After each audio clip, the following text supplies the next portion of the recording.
Mannis to reconnect with the box in his isolated basement room. Mannis walks in, opens the doors of the box like it's nothing. Then he starts acting all weird, lurking in the shadows of the basement and reciting a long and creepy sounding poem in a deep voice with references to a shadow man. I hate all of this stuff. It's like the ghost hunters or whatever. It's like, or paranormal, whatever. And they're like, oh, we're going into this house. Oh, what was that sound? It's nothing. It's nothing. How can they spin so much content out of nothing? Bagans is going pretty bananas watching this, and lights everywhere in the museum are also starting to flick on and flick off. Eventually, they get Mannis to leave the room, and a rabbi starts explaining about the box, but the more he attempts to rationalize the whole thing, the more Mannis suddenly starts coughing uncontrollably. Eventually, Bagans concludes that Mannis and Haxton are probably overly attached to the box. I watched the whole segment and didn't see anywhere that Bagans actually took the box, but it's in his museum now, so I guess he did. Let's get further into the backstory of this famous object, though, shall we? The real history of the Dybbuk box. Here's what it says on the Haunted Museum website. Shortly following its arrival, mysterious protruding holes began to appear in the walls around the artifact as if someone was trying to break out from within the exhibit. A Las Vegas marketing executive and Bagans both witnessed a black cloak figure pass through the exhibit's closed door during a private tour. This has also been seen by multiple guests and staff at the museum. So far, so spooky, right? Bagans has also done a lot of research into the history of the Dybbuk box, which has been handily made into the last episode of Season 1 of The Haunted Museum. This episode has been rated a 7.2 on IMDb, which makes me want to reconsider my entire personal rating thresholds, but there you go. Yeah, 7.2, it should be good. But I guess it's because people who watch this shit are super into it. Like, it's a self-selecting crowd. No one's watching The Haunted Museum who isn't into haunted shit, are they? It's not like I'm going to watch The Haunted Museum and be like, this is garbage and give it a 4. I'm never watching Haunted Museum in the first place. It's not like a major blockbuster that everyone's going to go and see and then rate.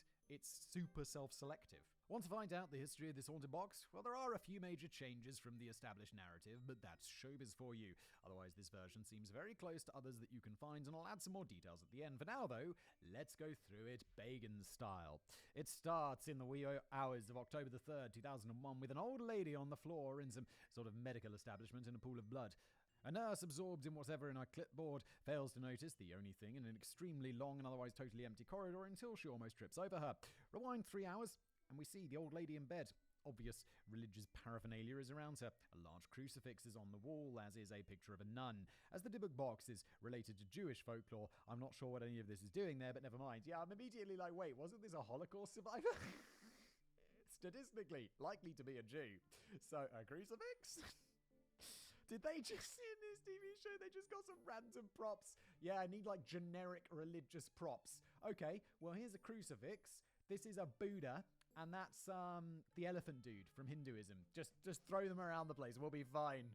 The woman suddenly sees the doors of the Dybbuk box open, and after she turns on and off a lamp a few times, a dark shape tries to jump scare us from under the bed and from the shadow of an armchair until the woman presses her nurse call button. The figure vanishes, and calm is momentarily restored, although the woman lies there getting increasingly terrified until there's a sudden jump cut to her smashing her face into a mirror. Luckily, I'd finished eating my chili dog by this point. I guess that explains how she then appeared dead in the corridor, as the show then jumps to a house party scene 3 years later, in 2004. Question. How do we know the backstory of the old woman's encounter if no one else was there? Did the Dybbuk box fill the nurse in on the story so she could later relay it to Zach Bagans? I'm getting the feeling some creative license with the truth may have been taken here. Yes. What would make you think that? Oh, what nonsense. Carrying on, the creepy box is now just on the shelf at some young person's house, and in the aftermath of a party, one guy, Brad, wakes up to find his housemate, Derek, urinating in the corner of his room. What do you mean? Oh, classic Derek. Nice. I actually get really uncomfortable with the portrayal of men peeing on film. I have no idea why. I think it's just the sound. I always find it satisfying because I'm like, yes, relieving oneself. What a joy. Anyway, when Brad flings his covers off, Derek has somehow disappeared, but there's a puddle of liquid in the corner. He goes to confront him, not noticing a shadowy figure in the hallway as he passes. Derek claims innocence of the whole affair and then asks what's happening to Brad's eyes. Guess what's happening to them? They're bleeding everywhere. So glad my chili dog was already gone. But the bath is then full of cockroaches, and that's the end of that bit. It's kind of weird. How did this get a 7.2? Even people who are into this just be like, what? This doesn't make any sense. How did this with this? And it's like, oh, but then again, I guess people who watch The Haunted Mansion or whatever the it's called don't give a about stuff making sense because they like stuff that doesn't make sense, like ghosts. Oh no, then it says part 1, The Professor. This thing has multiple parts. Please send help. A youngish lecturer who we learn is called Jason, presumably based on Jason Haxton, is telling a tiny class about strange superstitions from ancient times. He holds up some form of stone amulet and says that the ancient Egyptians would wear this for days at a time as they believed it helped with digestion. Honestly, though, I'm making fun of all of this, but that does sound like a video that I'd make on my channel side projects, like weird ancient superstitions, weird amulets the Egyptians used to wear, this kind of stuff. It always does banger views. Then he says, can you imagine wearing something like this today? For those reasons, you would be ridiculed.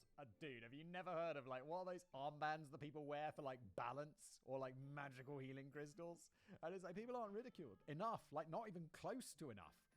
Like, not at all. They should be ridiculed all day. The dude has obviously never seen anyone wearing a crystal. Exactly. He dismisses the class and a figure who had been skulking at the brag brings the debug box for him to look at. Oh, it's Bleeding Eyes Brad from the last scene, so I guess we're still in 2004 and his eyes look okay though now. He tells the backstory of the box, says he bought it online despite the seller's warning that it was haunted as he thought it was a joke. Where's he going? Going onto eBay and searching for haunted box. When it arrived, everything changed. The professor looks inquisitively at him and asks, what changed? Hello? He just said everything. What, do you want him to be specific? My eyes started bleeding everywhere. The cockroach is in my bath. This professor, who was like, it'd be ridiculous to wear crystals. Why are you bringing it to him? He's obviously a skeptic. I'd be like, mate, take your stupid box and get out of here. Come on now. You need to go. Get out. Elaborating, the student says, terrible, terrible things. One of our roommates got really sick. My eyes were bleeding. Well, we saw that bit. It didn't seem so bad. He washed it all off, and that was that. The cockroaches were a far bigger problem, if you ask me, but he didn't mention those. Maybe they just live in a particularly roachy area. It's like, it shows a shot of the bath, like, overrun with cockroaches, and he's like, nah, it's got nothing to do with the box. That's just the bath. There's always been cockroaches in this house. He then tried destroying the box, but something powerful kept holding him back. Oh, finally, something actually bad happened. The housemates all took part in a dare to sleep with it one night in their own room, and Corner B. Derek was found dead in the basement the next day, lying on top of the box. The official cause of death was given a heart attack, but Brad doesn't believe this. Derek was only 19. He offloads the box on Professor Jason, who, after asking if he's on drugs, sagely advises the student to speak to a counselor. I like you, Professor Jason. It's like, mate, 1, are you on any psychoactive substances? 2, do you have a carbon monoxide detector in your home? Because I've got a bag full of them here and you should take one. The professor takes it home to study, and the camera pans behind it so he can see the Hebrew inscription on the back for the first time. His wife comes in, then immediately leaves again for a spin class. I would have just gone straight there. Also, I used to think spin classes involved literally spinning around, or maybe spinning hoops around your arms and waist is some sort of fat trimming exercise. It's cycling, right? It's you do it on some sort of bicycle. When I found out what it really was, I was horrified. Wait, what is spinning? What is... Oh god, is this some... Why are you horrified at this? Spin class. Maybe I've got it wrong. High intensity bicycle stuff. Well, okay. Is that so horrifying? What? I do not understand. The prof pulls up a generic movie search engine and looks for information on Derek's death. Oh, generic movie search engine. Like, yeah, it's Google, but it can't be Google because they didn't get brand clearance on it or whatever. So it's like, Finder.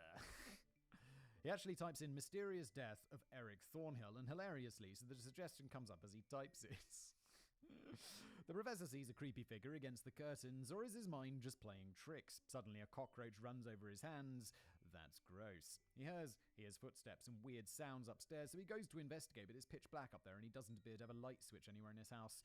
Oh no, he does have one, and he eventually uses it to go upstairs but finds nothing. He then turns the light off as he comes back down. It's so dark up there, mate, no one would blame you for wanting to keep the light on. Oh no, the debug box is standing open on his table. There looks to be a small silver candlestick or maybe a goblet in there, plus a ripped bit of Hebrew on some white paper stuck to the back. He closes the box and looks around everywhere except the direction of where a white, veiny hand is reaching out toward him. As soon as he touches it, however, it disappears. Oh my god, this all sounds so real. Cut to his wife coming home from spin class, presumably. The professor is staring at the TV, which is playing The Night of the Living Dead, in a clip that's talking about murder. His wife just plops down on the opposite end of the sofa and starts watching too. No hello or anything. The camera angles start to infer that the professor may be about to attack her, but the scene ends again. Is Jason possessed by the Dybbuk? Rereading this, after having watched the whole thing, there seems to be no need for this scene at all. There seems to be no need for this whole TV show, Katie. Why does it exist? We're now back in the professor's lecture hall where his wife calls him and asks him to come home, so I guess he didn't bludgeon her to death in front of one of the seminal horror films of the 1960s. When he gets back, she's acting really sick and her nose starts bleeding.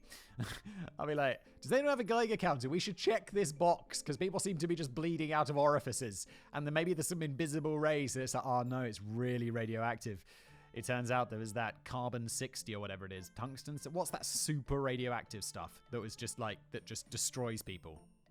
This is a pretty tired trope of something not being quite right, but it's just a minor bleed not coming from her eyes or anything. The professor looks at the Dybbuk box suspiciously, but it's sitting there all innocent on the table again. Yeah, those things in movies where it's like, you know something bad's happening. Like in real life, you get a bloody nose, you're like, oh no, why have I got a nosebleed? In movies, it's always like, brain tumor.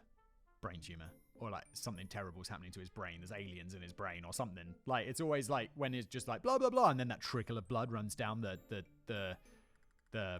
what's this bit called? Where the moustache goes.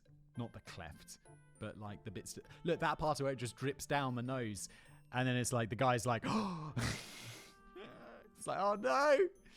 The professor looks at the Dybbuk box suspiciously, but it's sitting there all innocent and on the table again. She doesn't want to call the doctor, she just wants her husband to be home with her. Bit demanding. She's fully dressed in a long-sleeve blouse and work trousers and even wearing shiny shoes. This is getting less believable by the second. What sick person wears tight shoes inside the house? Anyway, back to the small wooden box that houses a demon. That night, Professor Jason wakes up and starts exploring the house again, saying, hello, into the darkness, as if a Dybbuk was bronzed with a cheery, hiya, back.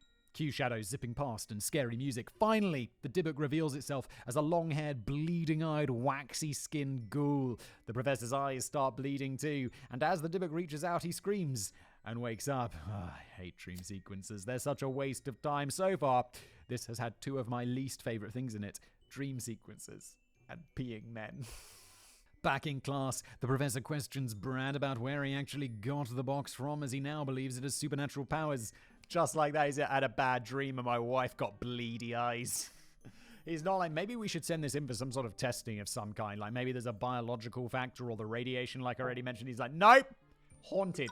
Definitely haunted. I'm convinced. We now head into part 2, the antique dealer, and I'm hanging on by a thread. We're zooming back in time 3 years, so it's 2001, and the presumed antique dealer is wandering around checking out goods that have been put out in front of someone's house, seemingly as some kind of estate sale, as all the pieces look quite old and made of wood.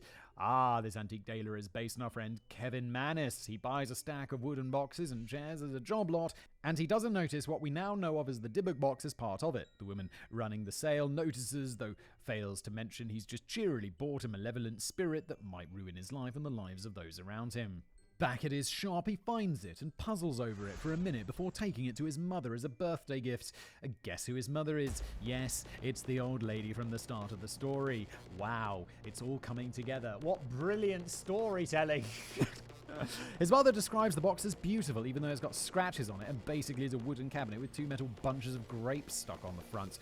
What's she going to do with that? I'd probably be hard-pressed to sound enthusiastic over receiving that bulky piece of tat from my own grown-up antique dealer's son, but I guess she's acting the part of a better mother than me. Be like, oh, it's lovely, dear. What a piece of... What, you got no taste? Then there is a quick reminder of what happened to her, face bashing into a mirror, etc. And then we join Kevin rushing back to the hospital as soon as he hears the news. Hang on, I take back my snarky comment from the start, as she isn't actually dead. She's just had a stroke and is lying in bed without being able to speak. Kevin asks how she could have been in the hallway, as she hadn't been able to walk in over a year. His mum is able to write, so scrawls out, "It was in the room with me." When asked what it was, she scribbled, "evil." Kevin is still sitting there like a fool, so he writes, "no gift," and underlines it many times, finally turning her eyes towards the Dybbuk box. She could have just pointed at it if you ask me. Did she mean, "that's no gift, it's a curse," or "your sister didn't get me a gift, can you believe it. She could have been a bit clearer, as her writing was totally fine. Kevin hastens back to the house that he bought the box from and the woman from the sale, but she's like, no takey backsies. But in a much more serious, frightened way, with her eyes showing that she obviously knows all about it and has many things to hide. In a twist, she actually ends up running after him to tell him her experience with the box when she was younger. We know she was younger as it's the same actress, but now her hair is in 2 plaits. She opened the door into a room where her grandma was sitting alone, but our girl was sure that she heard voices and saw someone as she opened the door. Her grandma poo-poos her crazy notions and asks for another cup of tea, including a cup, indicating a cup which is inconveniently far away from her on a little desk along with some photographs. Guess what? The Dybbuk box. The girl starts to ask a question about it, but her grandma yells at her not to touch it, go near it, and definitely to never open it. Why did she put her cup right by it then? Back in the present, the girl tells Kevin that her grandmother was a Polish Holocaust survivor, but back before the Nazis had taken over, her grandmother and friends had started trying rituals to evoke spirits to help them against the rise of the Nazi tide. That sounds useful. At some point, they accidentally succeeded in calling one that was pure evil. Eventually, the group took all of their knowledge and managed to trap the demon into 10 separate boxes, which they scattered all over the world. The first box was the most powerful one, which is the one poor old Kevin bought without realizing.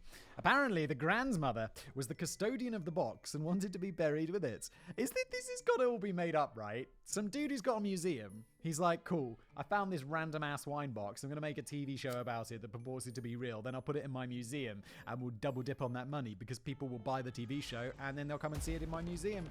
It's brilliant. Well done, whatever your name was. Apparently, the grandmother was the custodian of the box and wanted to be buried with it. Why would you not fulfill an old lady's dying wish? Now do you see all the trouble it's caused? This is not in line with Jewish burial customs though, so maybe I'll cut them a break. The Professor, Jason, finally meets up with the antique dealer Kevin, who presumably tells him the backstory and finishes by saying that Jason needs to get the box out of his house. The Professor goes back home, where his wife is having the world's worst migraine, her hair is coming out, and she finally vomits all over the floor. They see a doctor who is almost no help whatsoever, saying the wife is as healthy as can be, after looking in her throat, taking her blood pressure, and feeling her neck.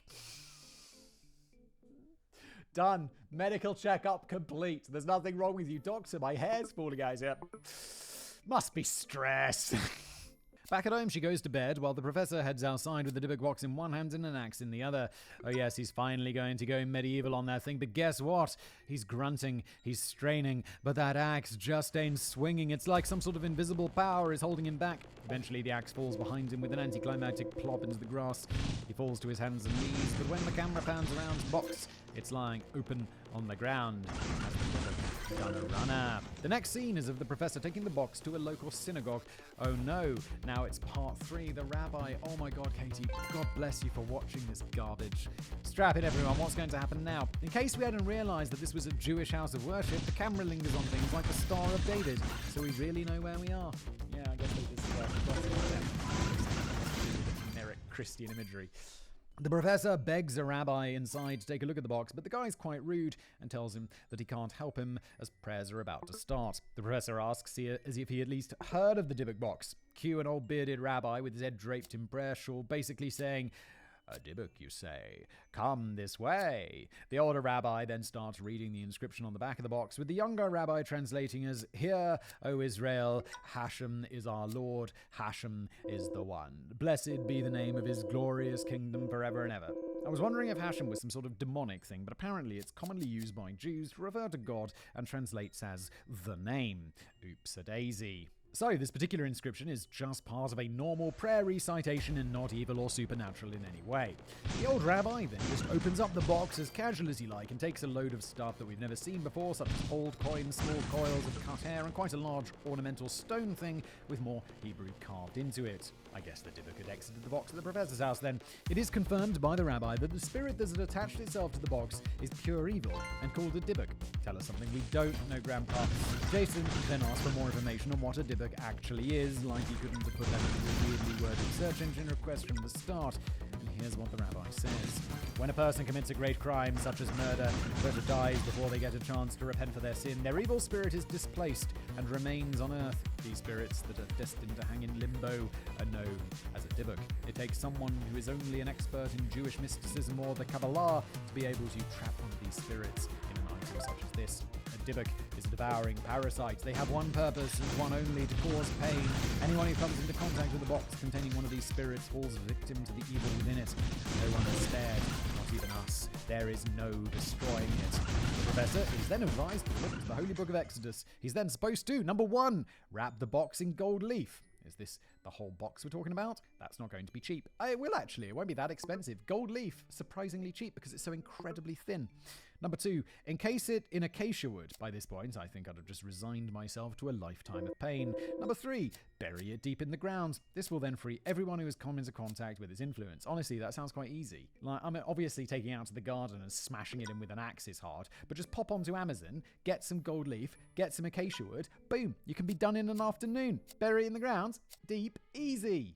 Just go outside and dig a hole for an afternoon. So another question comes up. Why didn't the Jewish grandmother do this ages ago? If she was so into mysticism that she managed to summon a spirit in the first place, surely she would have known how to get rid of it too. Now it's up to this poor schmo and his low-paid teaching dog to do all of the hard work. The rabbis then say that the box made its way to the professor for a reason, and that he needs to be the one to free everyone from it, and he has to do it now. I'd argue that the box has now made its way to the rabbis, who clearly have far greater knowledge of this thing than the professor, but I guess they just want to get shopping as fast as possible.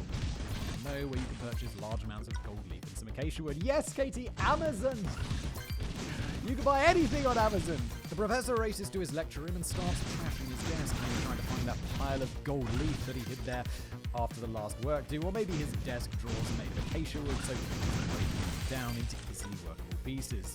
Might have been right, as he gathers up some wooden boards and heads for home.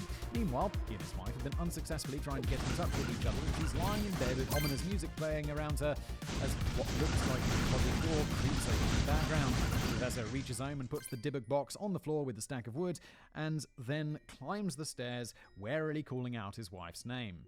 She's still just chilling out in bed, looking pretty ropey, but not particularly worse than she has been. The professor then grabs a giant ornamental fan they have on the wall, and guess what? It's covered in what he hopes is real gold leaf. Well, how's he going to get that gold leaf off? Like, gold leaf, you have to apply it, and then it kind of stays on there. You can't just go into, like, some church and start peeling the gold leaf off. That's going to be a disaster. Wow, he had what I thought were rare items at his fingertips this whole time. What are the chances? He wraps the box in the material from the fan and nails the plank from his acacia wood desk to it. I hope the spirit is actually in residence at this time, or else this is all totally pointless. Uh-oh. Before he nails the final plank in place, he starts getting a weird feeling, and we hear creaking on the stairs. Oh my god, he's then flung across the room by an unforeseen force, and the hammer clatters to the floor. Something invisible seems to be holding his legs as he tries to pull himself toward the hammer, but he makes it. Just before hammering the last plank in, he sees the dark figure of the Dybbuk in front of him. He switches out the hammer for a flashlight, and that happens to be lying on the ground, and we are treated to a proper, if brief, look at the Dybbuk. It looks like a woman with long dark hair, completely white eyes, and waxy white skin covered in black cracks. It seems frozen in the torchlight, but as the professor valiantly trying the final nail home, it screams and rushes towards him. He flings his hands up to protect himself, but she's disappeared, presumably trapped inside the box, although I don't know how she's got back in. What? In the next scene, his wife seems to be fully recovered, and they both look at the box that he has standing on a table. Hurry up and bury it, Professor. Bury it. In a postscript it says, for years, the professor refused to tell anyone where he buried the Dybbuk box. In 2016, it was dug up and brought to Zach's museum, where it is now on display. It then shows the box on full display in a glass case, not wrapped in gold leaf or anything. Zach, what are you doing? At the start of the episode, Zach Baggins said he felt compelled to touch it one night, and a dark power surged through his body, and, quote, a dark power surged through my body, and it was, quite simply, one of the most terrifying moments of my life. Wow, touching wood gave Zach Baggins the creeps. Anyway, this sums up the history of the Dybbuk box, the maladies and the pain that befell its owners, and also introduces Jason Haxton and Kevin Mannis into the story. These two seem quite the characters, so let's take a further look into their histories with the box. Kevin Mannis seems to have introduced the box to the wider world, having bought it from the creator, so let's start with his story. I wonder how much of this is actually like, it's just so loosely based on facts, right? So incredibly loosely. Kevin bought the box in an estate sale and put it on eBay after trying and failing to return it to its previous household.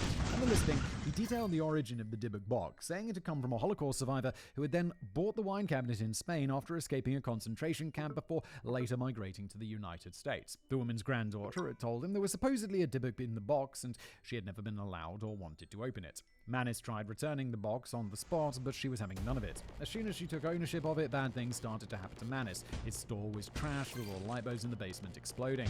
His mother, who had been in fine health, had a stroke 5 minutes after looking at the box in his store.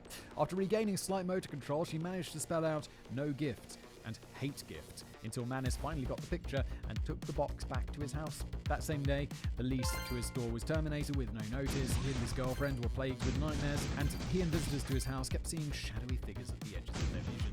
Again, gotta check that smoke detector, Manis. Carbon monoxide detector. In his eBay listing, Manis said that he would have destroyed the box, but didn't know the force that he was messing with and didn't want to make a bad situation worse.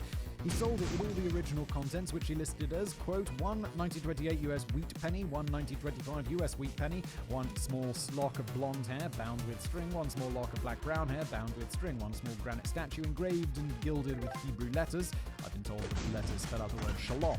1 dried rosebud, 1 golden wine cup, and 1 very strange black cast-iron candlestick holder with octopus legs. What a weird collection of trinkets. The listing gathered quite a lot of attention, but people were dubious about actually owning the Dybbuk box, and college students named Arthur Nitsky ended up being the highest bidder at $140, which is $230 today. Not long after Nitsky bought the box, however, it ended up on eBay again under the heading Dybbuk Haunted Jewish Wine Cabinet Box. eBay title ever, isn't it? In this listing, which ties into Brad's story in the TV show, the temporary new owner said that while they were skeptical about the box being haunted, and they did not believe in paranormal things, weird stuff had definitely happened since they bought the box. He lived with 6 other people, and they all took turns to have the box in their rooms. Subsequently, the other students started complaining of burning eyes or feeling listless and sick. Electronic devices started dying every day, and the house saw an increase in rodents and bugs. The seller pointedly states that he didn't want to talk about the things that had happened between a certain time frame, but is now selling the box for even more reasons, such as having trouble sleeping, seeing vertical blurs in his peripheral vision, having light bulbs constantly burn out, smelling strange smells, and losing his hair in large amounts. He ends by saying that he has received so much correspondence about the box since originally buying it, he thought someone else might want it. In February 2004, it sold to Jason Haxton for $280, which is about $450 today. Haxton seems to be the main force in pushing this Dybbuk box story, selling or donating it to Baggins, and also writing a book on the story called, guess what, The Dybbuk Box. It was published in 2011, a year before the Possession movie came out. I haven't read it, but apparently it does not come right out and say whether Haxton thinks this is real or is a hoax, ending up with an annoying "what do you think" type of conclusion. Oh, and don't worry, we won't be having a "what do you think" conclusion on today's video. The answer is no, it's not haunted, and if you think it is, you're a bit silly. Haxton also launched a website called DybbukBox.com, which sets out the story as per Kevin Manis's original eBay post, and also under the research tab shows a team making an exact replica of the Dybbuk box. What? Has Haxton diddled Baggins and kept the actual box for himself? Kenny Biddle of the Skeptical Inquirer has the same question after discovering that at least one copy of the box existed, but by examining the one on display at the Haunted Museum, he was satisfied that while a copy was used for filming the handover episode, it was the original box on display in Las Vegas. So I suppose now it's time to get to the crux of the matter. Is the Dybbuk box actually a haunted item? Despite all the many examples of bad luck that have befallen owners of the box and its comprehensive backstory, there are many who remain skeptical that the wine cabinet does indeed house a trapped spirit. I wonder why that would be, Casey. Maybe because someone just made up this entire story so that they have something in a museum, allegedly, in my opinion. As it's now trapped behind glass and Zach Bagans never opens it, we can't do any real tests to see what might be in there. Some people have scoffed at the fact that there's actually a Dybbuk inside, as these demons attach themselves to people, not wooden boxes. I'm skeptical because Dybbuks aren't real. Demons aren't real. I refute this, however, as the backstory clearly explains that this cabinet was used to trap a part of a much larger evil spirit, so it is a prison the Dybbuk is tied to rather than being a chosen host. But there is one much more substantive piece of evidence that we've been dancing around for however long that is. Kevin Manis has admitted to creating the entire story himself. Oh, he has it? I mean, it should be shocking because most of people like to keep the story spinning because, as I always say, money.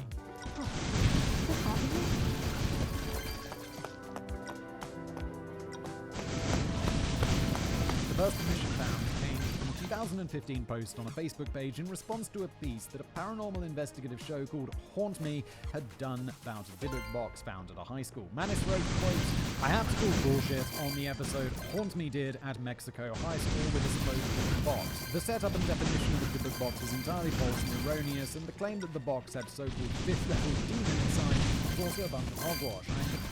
I am uniquely qualified to make these claims, as I am the original creator of the story of the Dybbuk box, which appeared as on one of my eBay posts back in 2003. The idea that Dybbuk boxes have some kind of history prior to my story, and the idea that Dybbuk box could contain anything other than a Dybbuk, along with any deviation to the type of contents I created to be found inside a Dybbuk box, is laughable at best. How about this? If you or anyone else can find any reference to a Dybbuk box anywhere in history prior to my eBay post, I'll pay you $100,000 and tattoo your name on my forehead. Bottom line, I applaud your reference to my work, but use your own creativity to come up with something for your show and leave my practice of Kabbalah and my intellectual property alone." That's hilarious.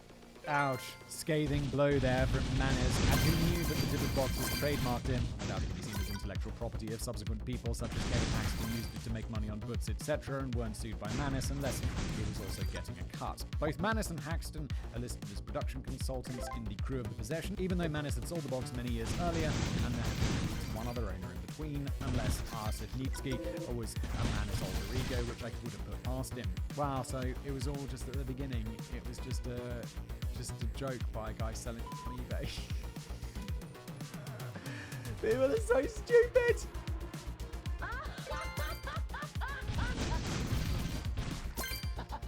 It does seem that while he's more than happy to have his original creation out there permeating the public consciousness for 20 years now, he doesn't like it when other people scab off his work. The confession, it'd be like, "Simon, I'm very angry that you made this whole episode about it." I'd be like, "Okay, you can be very angry all you want."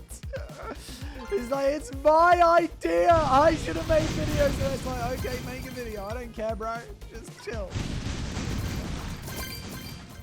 The confession was made in October 2015 in the Deadly Possessions episode where he appears with Haxton aired in 2016, so it's possible he'd already been filmed before he made the admission. Remember the weird voice and poem he recited in the basement during that show? I've googled some of the lines I could make out, which is how I found Kenny Biddle's article in the first place. He had also been interested in what Manis had been sprouting and eventually found his page on broadjam.com, where people can upload songs and vocal performances. And guess what? In 2012, Manis had uploaded a file tagged as a spoken word / poetry called The Shadow Man Part 1, which is exactly what had been recited in the Deadly Possessions episode. He was not possessed by a mysterious demon from Jewish folklore. He was advertising his own work. It's still on the Broadjam site under Kevin Manis's name. You can download it for 99 cents if you're so inclined. In his bio it states, he is best known as the original author and creator of the iconic Dybbuk box.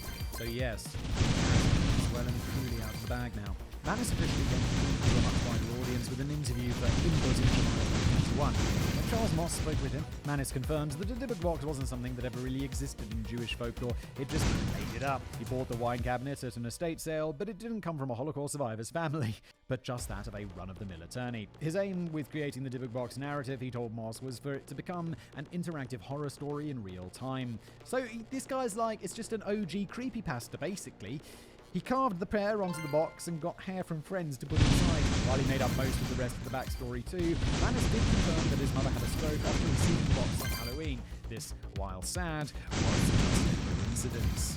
He also refuted being partly crime with Jason Haxton and seemed rather aggrieved in general that Haxton had managed to get a book out of his creation when all he had really had was a long, creepy eBay post. He made another appearance on a Zach Bagans show, Ghost Adventures Quarantine, but I'd watched enough about this by then, and Manis's aim was to keep the story going by reminding people about the boxes still left in the world. Cool, the original evil spirit was split into 10 pieces. He also mentioned the Shadow Man recital he gave him Deadly Possessions in the article, saying he was practicing it as a crew for a while, so he didn't know if he was filming or not. He was giving a spoken word performance in the next few days, so he started reciting his piece right away. Mouse contacted Bagans after Manus confessed to him, but Bagans would not convinced, conceding that it was all a hoax. He emailed Moss to say, quote, "Since owning the Dybbuk box, there have been countless documented experience people have had with it, not just from myself, but my museum staff, my fellow crew members, visitors, and most notably, Post Malone. I think there is much more to the Dybbuk box, and regardless of its origins, it is very much cursed and evil. I'm not surprised that more controversy and conflict keep arising from it. The Dybbuk box has always raised questions. This adds to its narrative. There is more to this powerful cursed item. The story is still being told. Wow, baby, there's one powerful stick doctor. Yes, well, of course. He's like, yeah, no, well, of course this doctor. He's already paid for it. He's got like a whole museum. People are coming to see this thing. Even though some guy literally admitted that it's just a creepypasta that he made up on the internet. Crazy times. If you're wondering about that reference to Post Malone, the rapper accompanied Bagans to see the Dybbuk box, and Bagans touched it with Post Malone, nearly touching Bagans' arm at the same time. This was apparently enough to curse the rapper. However, with his plane making an emergency landing, gun-wielding robbers breaking into his house, and a car crash within a couple of weeks of visiting the supposedly haunted item, just some bad luck.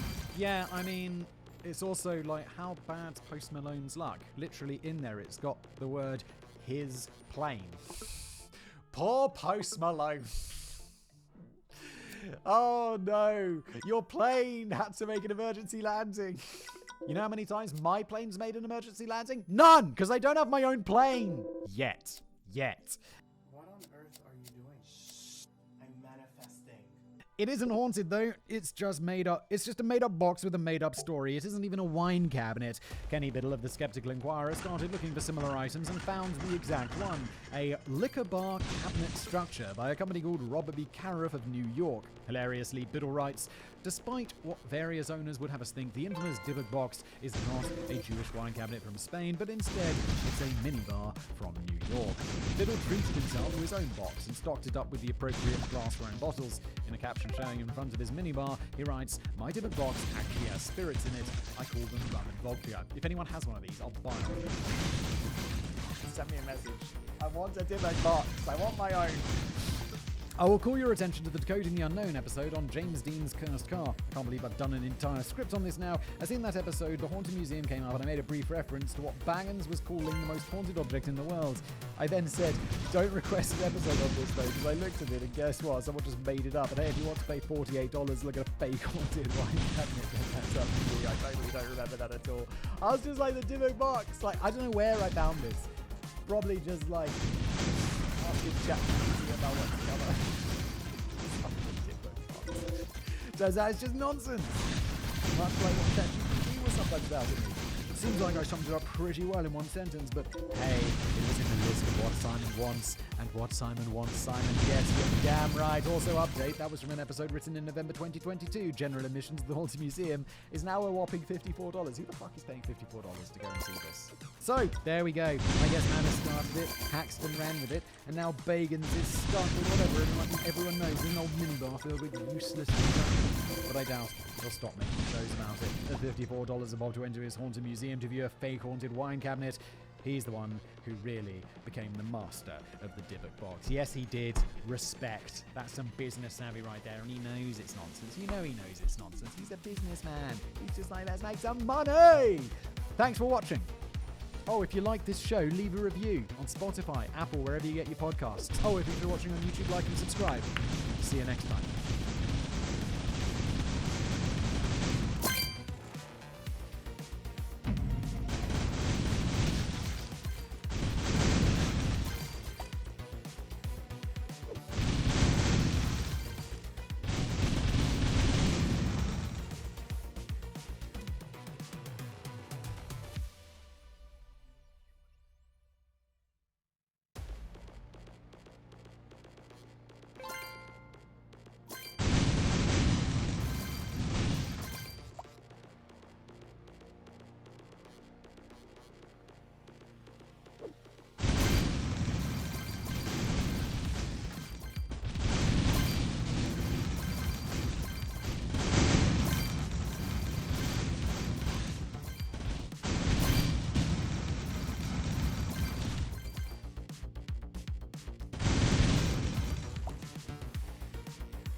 Imagine the room you're in right now was filled to the top with gravel. I promise I'm headed somewhere with this. I don't know the size of room you're in, but if it's anywhere near an average sized bedroom, that's roughly 70 tons of material. Fill every room in an average size apartment, and now we're up to 400 tons. Fill up an average size house, that's 900 tons. Fill up 30 of those houses, that's roughly 25,000 tons of gravel. A city block of just pure gravel. Imagine it with me. Gravel. Chicken soup for the civil engineer's soul. And now imagine you needed to move that material somewhere else, several hundred miles away. How would you do it? Would you put it in 25,000 one-ton pickup trucks? Or 625 semi-trucks? Imagine the size of those engines added together and the enormous volume of fuel required to move all that material. You know what I'm getting at here. That 25,000 tons is around the upper limit of the heaviest freight trains that carry raw materials across the globe. There are heavier trains, but not many. I'm not trying to patronize you about freight trains. It's not that hard to imagine how much they can move, but it is harder to imagine the energy it takes. Compare those 625 semi-trucks to a handful of diesel locomotives, and the difference starts to become clear just by looking at the engines and the fuel required to move that mountain of material. We're in the middle of a deep dive series on railway engineering, and it turns out that a lot of the engineering decisions that get made in railroading have to do with energy. When you're talking about thousands of tons per trip, even the tiniest details can add up to enormous differences in efficiency. So let's talk about some of the tricks that railroads use to minimize energy use by trains. And I even tried to pull a rail car myself. I'm Grady, and this is Practical Engineering. In today's episode, we're running our own hypothetical railway to move apartments full of gravel. And other stuff too, I guess.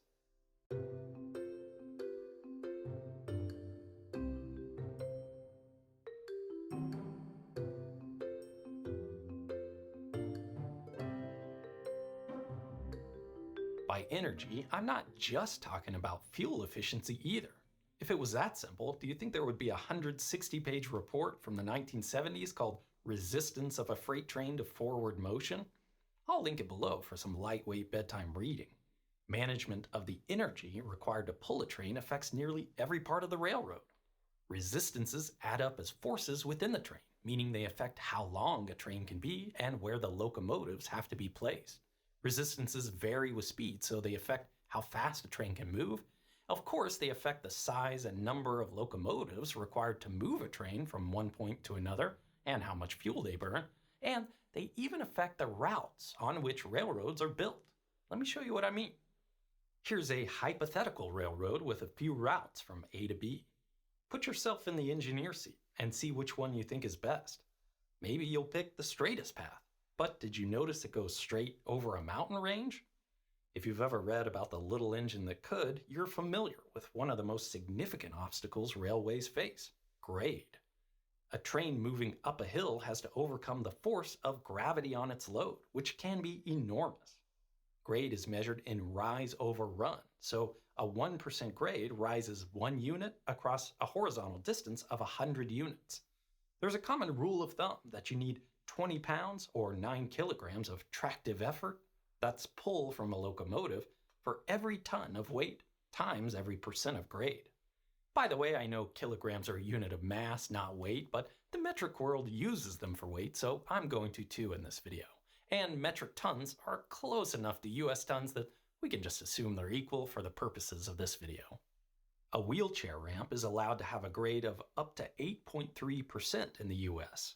Pulling our theoretical gravel train up a slope that steep would require a force of more than 5 million pounds or 2 million kilograms, way beyond what any rail car drawbar could handle. That's why heavy trains have locomotives in the middle, called distributed power, to divide up those in-train forces. But it's also why railway grades have to be so gentle, often less than 0.5%. Next time you're driving parallel to a railway, watch the tracks as you travel. The road will often follow the natural ground closely, but the tracks will keep a much more consistent elevation, with only gradual changes in slope. You might think, so what? We'll spend the energy on the way up the mountain, but get it back on the other side. Once the train crests the top, we can just shut off the engines and coast back down. And that's true for gentle grades, but On steeper slopes, a train has to use its brakes on the way down to keep from getting over the speed limit. So all that energy that went into getting the train up the hill, instead of being converted to kinetic energy on the way down, gets wasted as heat in the brakes. That's why direct routes over steep terrain are rarely the best choice for railroads. So let's choose an alternative route. How about the winding path that avoids the steep terrain by curving around it? Of course, the path is longer, and that's an important consideration we'll discuss in a moment, but those curves also matter. Straight sections of track are often called tangent track. That's because they connect tangentially between curved sections of rail that are usually shaped like circular arcs. Outside the US, curves are measured by their radius, the distance from the center of curvature and the center of the track. Of course, in the US, our systems of measurement are a little more old-fashioned. We measure the degrees of curvature between a 100-foot chord. A 1-degree curve is super gentle, appropriate for the highest speeds. Once you get above 5 degrees, the speed limit starts coming down, with a practical limit at slow-speed facilities of around 12 degrees.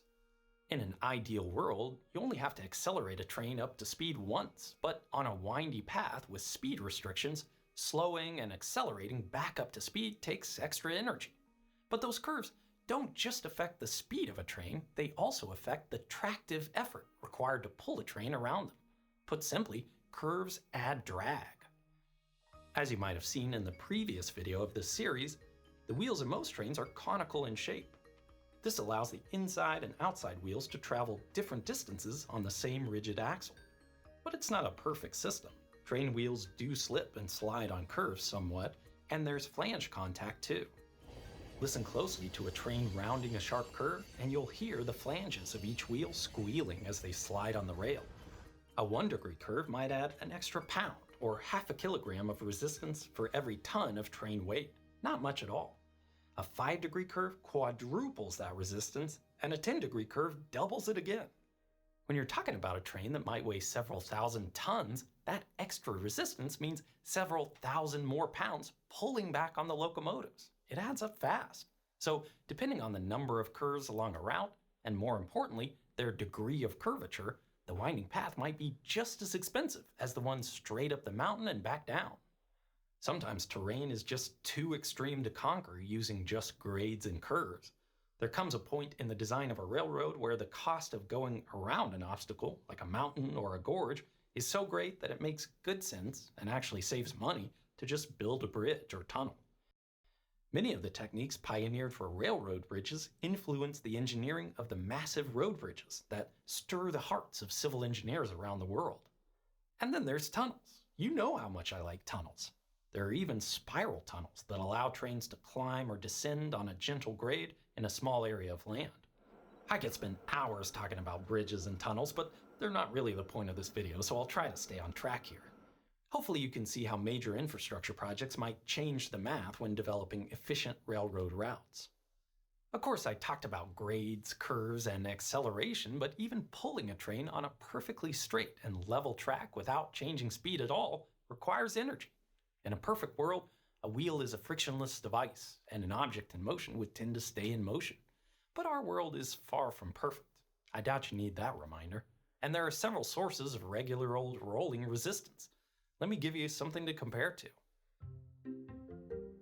I put a crane scale on a sling and hooked it to my grocery hauler in the driveway to demonstrate. This car just keeps showing up in demos on the channel. Doing my best to pull the car at a constant speed, I could measure the rolling resistance. With no friction, my car would just keep rolling once I got it up to speed. But those squishy tires and friction in the bearings mean I have to constantly pull to keep the car moving. It was pretty hard to keep this consistent, so the scale jumps around quite a bit, but it averages around 30 pounds or 14 kilograms. Very roughly, it's about 1% of the car's weight. I put half the car on the gravel road to compare the resistance, and it took about twice the force to keep it rolling.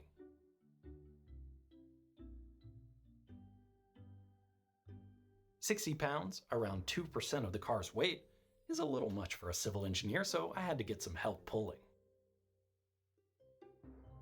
We tried it with a lighter car, but the scale must not have been working right.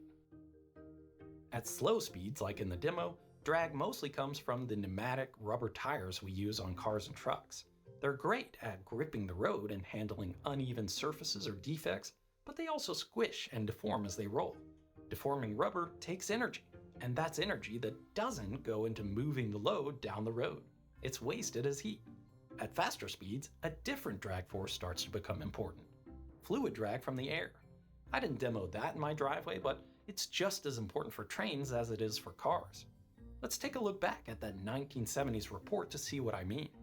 One of the most commonly used methods for estimating train resistance is the Davis formula, originally published in 1926 and modified in the 70s after roller bearings became standard on rail cars. It says there are three main types of resistance in a train for a given weight. The first is mechanical resistance that only depends on the weight of the train. This comes from friction in the bearings and deflections of the wheels and track. Steel is a stiff material, but not infinitely so. As a steel wheel rolls over a steel track, they squish against each other, creating a contact patch, usually around the size of a small coin. The pressure between the wheel and the track in this contact patch can be upwards of 100,000 psi or 7,000 bar, higher than the pressure at the deepest places in the ocean. There's an entire branch of engineering about contact mechanics, so we'll save that for a future video, but it's enough to say that just like the deformation of a rubber tire down a road, this deformation of steel wheels on steel rails creates some resistance. The second component of resistance in the Davis formula is velocity dependent. The faster the train goes, the more resistance it experiences. This is mainly a result of the ride quality of the trucks. As the train goes faster, the cars sway and jostle more, creating extra drag. The final term of the Davis formula is air resistance. Drag affects the front, the back, and the sides of the train as it travels through the air. This is velocity dependent too, but it varies with velocity squared. Double the speed, quadruple the drag. Add all three factors together and you get the total resistance of the train, the force required to keep it moving at a constant speed. But why use an equation when you can just measure the real thing? I took a little trip out to the Texas Transportation Museum in San Antonio to show you how this works in practice. Take a look at these classic Pullman passenger cars. You can see the square doors on the bearings where lubrication would have been added to the journal boxes by crews. This facility has a running diesel locomotive, a flat car outfitted with seats for passengers, and a caboose. This little train's main job these days is to give rides to museum patrons, but today it's going to help us do a little demonstration.